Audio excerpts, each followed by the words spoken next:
తన ఆత్మతో నింపి ప్రవశింపజేసే దేవుని స్తోత్రములు. ఇప్పుడు మనం చదువుకునే వాక్యం సమూయేలు మొదటి గ్రంథం 19 నుంచి 24 వరకు.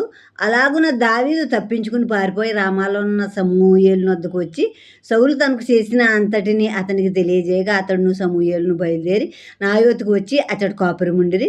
దావీదు రామా దగ్గర నాయోతులో ఉన్నాడని సౌలుకు వర్తమానం రాగా దావీదును పట్టుకున్నట్టుకై సౌలు దూతలను పంపెను. వీరు వచ్చి ప్రవక్తల సమాజంగా కూడుకొని ప్రకటించుటయు సమూయేలు వారి మీద నాయకుడిగా నిలిచుటయు చూడగా దేవుని ఆత్మ సౌలు పంపిన దూతల మీదకి వచ్చిన కనుక వారును ప్రకటింపనారంభించిరి.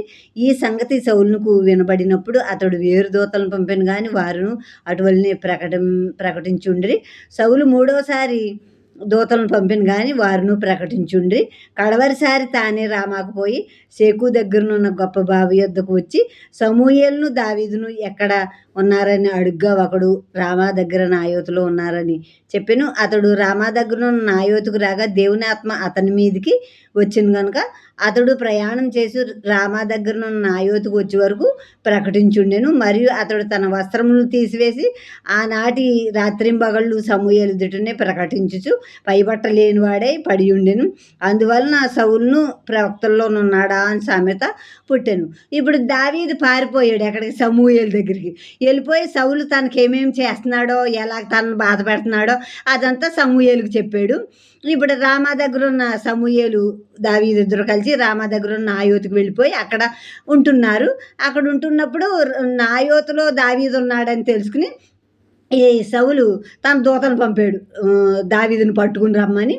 ఆ దూతలు వెళ్ళేటప్పటికి నాయోతులోను సమూయేలు దగ్గర ప్రవక్తలు దేవుని వాక్యాలు ప్రకటిస్తూ ప్రవశిస్తున్నారు. సమూయేలు నాయకుడిగా ఉన్నాడు ఆ ప్రవక్తలకి. ఈ సౌలు పంపిన దూతలు అక్కడికి వెళ్ళగానే వీళ్ళ మీద కూడా దేవుని ఆత్మ బలంగా వచ్చి వీళ్ళు కూడా ప్రకటించడం మొదలుపెట్టారు. దేవుని వాక్యాన్ని ప్రకటిస్తున్నప్పుడు మళ్ళీ ఫస్ట్ వాళ్ళు వెళ్ళిపోయి ఉండిపోయారు అక్కడ దేవుని సన్నిధిలో ప్రకటిస్తూ.